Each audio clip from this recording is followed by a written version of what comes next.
નમસ્કાર મિત્રો, welcome to my kitchen. તો મિત્રો, આજની રેસીપી છે ભરેલા રીંગણનું શાક.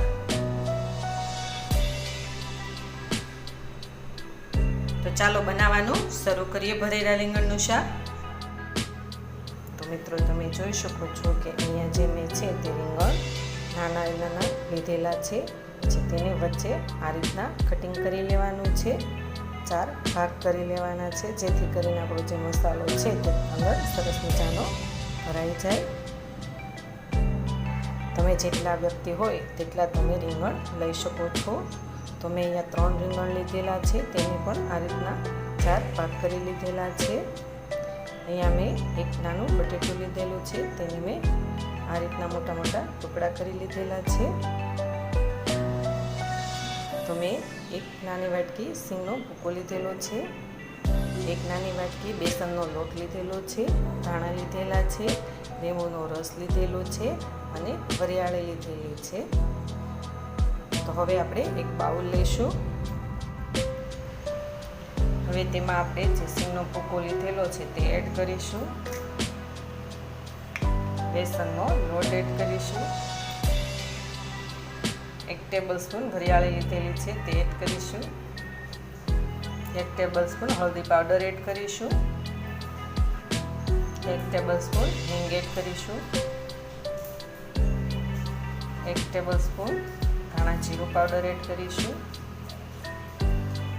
1 ટેબલસ્પૂન ચટણી પાવડર એડ કરીશું. 1/2 સ્પૂન ગરમ મસાલો એડ કરીશું. સ્વાદ અનુસાર મીઠું એડ કરીશું. ખાંડ એડ કરીશું, જેથી કરીને આપણું શાક છે તે સરસ મજાનું ખાટું મીઠું બને. 2 ટેબલસ્પૂન લીંબુનો રસ એડ કરીશું. ધાણા લીધેલા છે તે એડ કરીશું. 1 ટેબલસ્પૂન તેલ એડ કરીશું. હવે તેને આપણે સારી રીતના મિક્સ કરી લઈશું. તેને આ રીતના આપણે મિક્સ કરીશું, જેથી કરીને આપણો જે બધો જ મસાલો છે એ સરસ મજાનો એક રસ બની જાય. મસાલો છે તે સરસ મજાનો એક રસ બનીને રેડી થઈ ગયો છે. તો હવે આપણે જે રીંગણ લીધેલા છે તેમાં આપણે મસાલો ભરીશું. તો હવે જે આપણે રીંગણ લીધેલા છે એના 4 ભાગ કરેલા છે, તેમાં આ છે મસાલો આપણે આ રીતના ભરી લઈશું.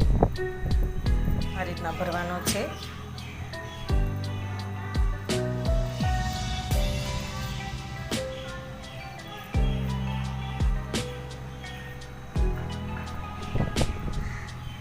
તો આ રીતના આપણે રીંગણ ભરી લેવાના છે.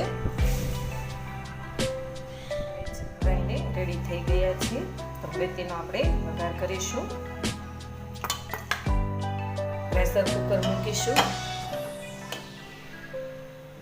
તેમાં 5 ટેબલસ્પૂન જેટલું તેલ એડ કરવાનું છે. હવે આપણું તેલ જે છે તે આવીને રેડી થઈ ગયું છે.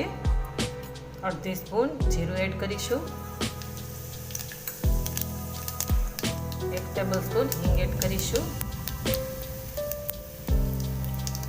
1 ટેબલસ્પૂન હળદી પાવડર એડ કરીશું. હવે તેમાં જે આપણે રીંગણ લીધેલા છે તે એડ કરીશું.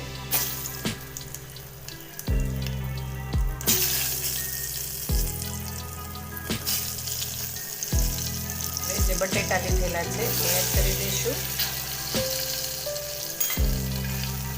તેને આ રીતના હલાવી લઈશું.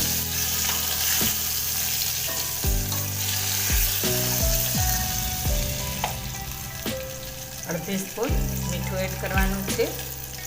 મસાલામાં તો આપણે કરેલું જ છે મીઠું, પણ ઉપરથી થોડું એડ કરવાનું છે. 1/2 સ્પૂન આપણે જે પેલો મસાલો બનાવેલો છે રીંગણનો તે ઉપરથી એડ કરીશું.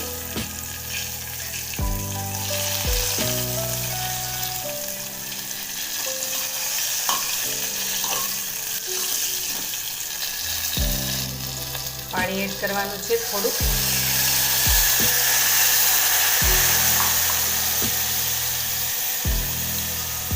છે, વધારે પાણી એડ નથી કરવાનું.